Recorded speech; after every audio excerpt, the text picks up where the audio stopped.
Nag-work ka ba sa Maynila and naghahanap ka ng ready for occupancy na single attached house? 3 bedrooms and may 2 toilet and bath. And yung location niya very accessible papunta sa Manila dahil katabi lang ng Calax and Open Canal. Tapusin mo tong video na to. Feature yung buyers. I'm sure magugustuhan mo to.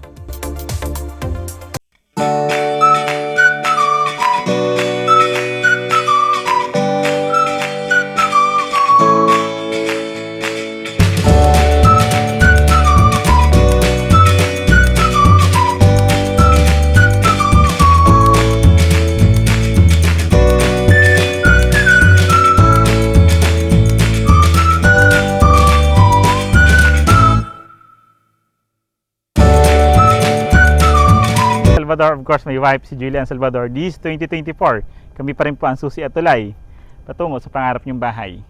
Welcome again to Lanelo Heights, located at Barangay Pasong Camac, Chilidos, General Trias, Cavite. So ito nga lang po ang pinakamaganda ang location kung naghahanap kayo ng mas mabilis papunta sa Manila at babalik sa Manila. Very accessible ang location. At the same time, flood-free po ang community. Small community rin pala to, mga future home buyers. Napakalit pa ng community. Ito po, si Avi Model, single attached house na may lot area po siya na 88 square meter and the floor area naman po is 72.99 square meter. Excited ka na ba mag-house tour dito? Tara po, check natin. So this is our Avi Model. Siyempre sa Avi Model natin, single attached house, of course, may car garage. Of course, may provision tayo for our landscape garden. Diba? Kita nyo naman dito, yung ginawa nating landscape garden dito. Of course, Bermuda grass. Naglagay tayo sa paligid natin ng mga halaman. Greeny pa rin, di ba? Gusto niyo ba ng gantong tema? Or gusto niyo ba ng ganto sa bahay niyo na marami pa ring halaman? Kahit nasa syudad po tayo kasi meron pa tayong mga provision for garden po. So pwede natin to consider si Avi Model sa mga plantitos natin. Then may car garage pa tayo sa kabila. And meron din po tayong balcony rito na magsisilbing pahingahan naman natin dito or mag-relax or sa umaga pwede natin siyang gawing sampayan, di ba? Tara po, subukin natin. So ito si Avi Model. So pasensya na po mga picture home buyers at kabahay, naging sales office na kasi namin to. Si Avi Model. So pagpasok natin dito may mga printers, tables for the reservation. Tara po, check natin. So pagpasok, bago natin mag-check, so ayun nga yung car garage natin. Mayroon na po tayong weatherproof outlet dito for our vacuum, for our washing machines. Like for example, dito tayo maglalaba. Naka-expand na rin po siya ng 1 meter, kaya once na may umuulan, kahit wala pa po tayong roofing sa car garage natin, may protection na to sa ulan, sa splash ng ulan, dahil naka-expand na po siya ng 1 metro. Tara po! So this is our actual turnover dito kay Avi Model. Katulad nga po na sabi ko, meron na po tayong mga kasama dito. Tables for the reservation, kasi naging sales office natin siya dito sa site. Si Avi Model, sa mga naghahanap naman po ng ready for occupancy, pwede nyo po ito i-consider. Check natin yung mapa. Kaya sinasabi ko maganda ang location nito. Isa sa magandang location nito kasi kung makikita nyo. So as of today, kung makikita nyo po ito. So dito nga po yung pinaka-subdivision plan natin dito. Kung makikita nyo, phase 1 and phase 2, nasa gitna si Calax. Di ba? Ayun na si Calax. Paglabas natin dyan is to Open Canal. Napakaganda ng location nito mga future buyers. Sa ready for occupancy naman natin, dito po siya located. Kaya maliit lang po itong community natin dito. Kay Lanelo Heights po sa mga naghahanap ng ready for occupancy. Of course, single attached house, complete finish turnover, mabilis makalipat.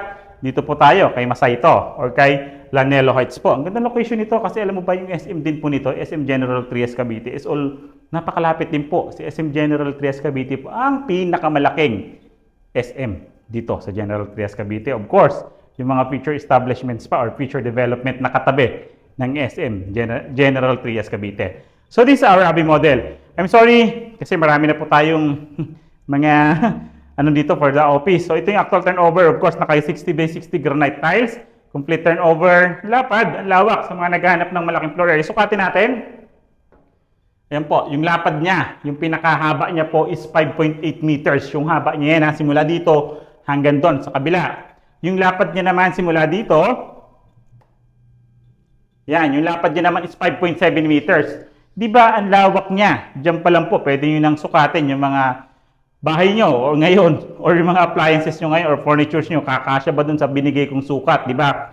Of course, single attached house, kitchen countertop, dito siya located. So ang haba din po ng ating kitchen countertop na located. Of course, may cabinet na rin siya. Ano pa bang maganda sa single attached house? Ang lalaki po ng bintana. Height niya naman, So yung height niya naman po is 90 cm, which is sobrang lapad ng bintana natin dito. Okay, Abi model. So may bintana po sa kabila, may bintana din dito sa kabila. Of course, yung mga outlets, naka-ready na yung mga outlets natin. Outlets for the cable, internet. Oh, actually, meron na rin siyang mga outlets na naka-ready for our telephone, di ba? Yung maganda rito, tsaka for the cable na may kagandahan kay Abi model. So dito sa likod, of course, nakalock siya para may space tayo dyan. Ikutin nga natin, misis. Pakita natin yung likod. Kasi nakalock dito sa kabila. So may space. So may space pa tayo dito sa likod.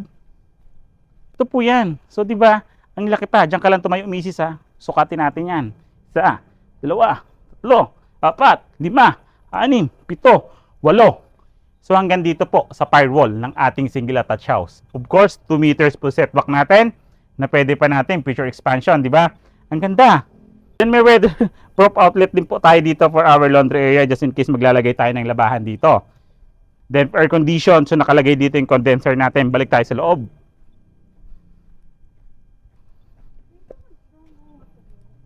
Ha?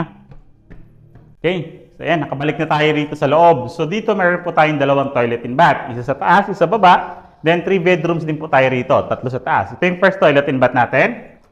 Nakalock po siya. Yung first toilet and bath natin. Siguro pakita natin yung second floor kasi naka-open po siya.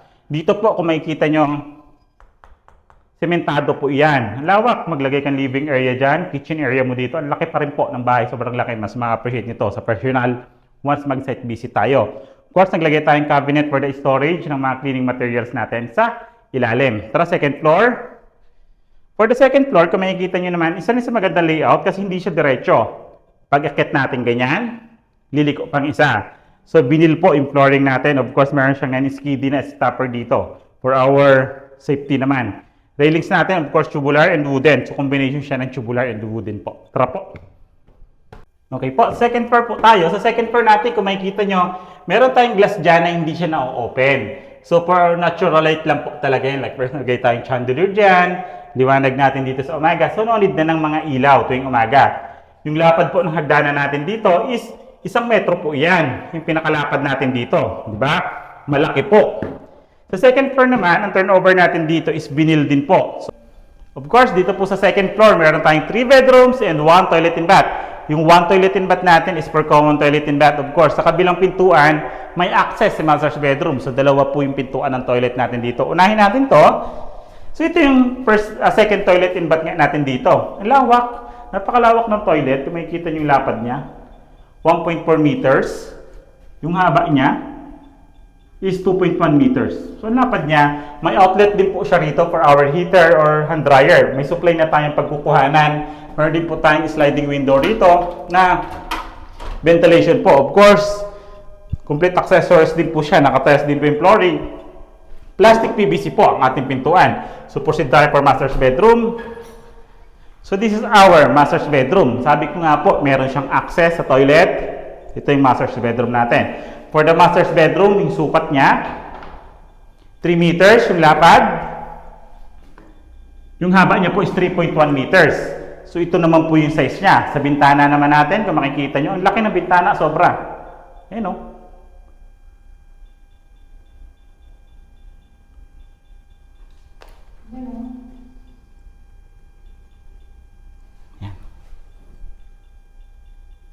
So, yun po. Yung lapad naman ng bintana natin is 200 cm po siya.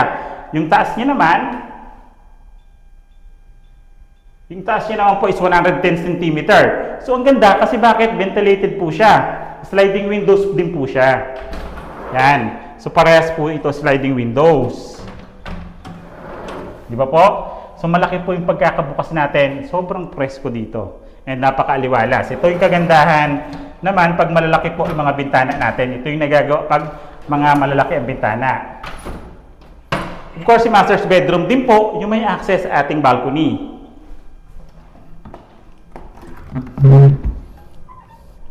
So, this is our balcony naman. So, si master's bedroom nga po yung may access dito. So, pwede naman natin gamitin to kay master's bedroom. Paalam tayo kay master's bedroom na pupunta tayo sa balcony. Tubular po yung railings natin dito sa ating balcony po. Tara po, proceed tayo sa second and third bedroom. Proceed tayo sa second bedroom. For our second bedroom, ito naman po yan. Malawak din po siya, of course malapad din. Kasi 2.3 meters po yung pinakalapad niya. Yung haba niya naman po is 2.5 meters yung haba niya. 2.8 meters, sorry. Diba? Kasi may bintana din po tayong sliding window rito na magsisilbing ventilation ng ating bahay. Then may outlets din po tayo rito dalawa sa rooms na to. So proceed tayo sa third bedroom. Ang pinaka-partition po pala natin is plywood po and metal paring po, hardflex yung ginamit natin dito. Then, meron pa tayong mini hallway rito. Then, ito naman po yung third bedroom. Yung third bedroom natin is palapad po siya, ay pahaba. So, kung makikita nyo kasi yung haba niya, sobrang haba niya. 3.4 meters yung haba niya. Yung lapad niya naman po is 1.8 meters. Diba? May sliding windows din po siyang bintana dito. Of course, may outlet na isa and dalawa. May 2 outlets din po. Ceiling natin is hardflex na din po. Diba? So, napakaganda nito para sa mga naghahanap ng affordable at malapit sa Maynila, nag-work Maynila, pwede nyo i-consider to. Pag-usapan natin presyo, magkano ba si Abby Model? So, ayan po, nakita na nga natin mga future home buyers and kabahay. Si Abby Model single attached house dito sa Lanelo Heights. So, quick recap lang tayo. Si Lanelo Heights is located at sa barangay Pasong Camachilidos, General Trias, Cavite. Single attached house na mayroong 3 bedrooms, toilet and bath, 1 car garage, and of course, the balcony. Available po ito through bank and Pag-ibig financing. So, ready for occupancy and non-ready for occupancy is available po. Very accessible nga po ang location. Kasi si Calax, walking distance lang, open ka na, almost walking distance lang din po. Napakaganda ng location. Magkano nga ba si Abby Model, single attached house? So, andito po yung computation sa side from bank and Pag-ibig financing. Di ba po? Then yung computation from total contract price, down payment, reservation fee, monthly down payment, monthly amortization, and the required income. Andito po siya lahat sa side. Diba? Para mas madali niyo po makita and maintindihan ang computation ng pinipicture naming single attached house. Yung mga contact numbers naman namin, nandito po siya. Siyempre, nasa screen po siya. Naka-flash naman siya sa screen. Viber and WhatsApp. Yung mga social media accounts naman namin po, nasa comment naman po siya and the description po. Diba? And kung ngayon pa lang po kayo napapadalaw sa aming YouTube channel, like, subscribe, and pindutin nyo na po yung bell button para updated kayo sa mga bagong videos namin katulad nito. Again, I'm Randy Salvador. May wife, si Julian Salvador. Of course, kami pa rin po ang susi at tulay tungo sa pangarap niyong bahay.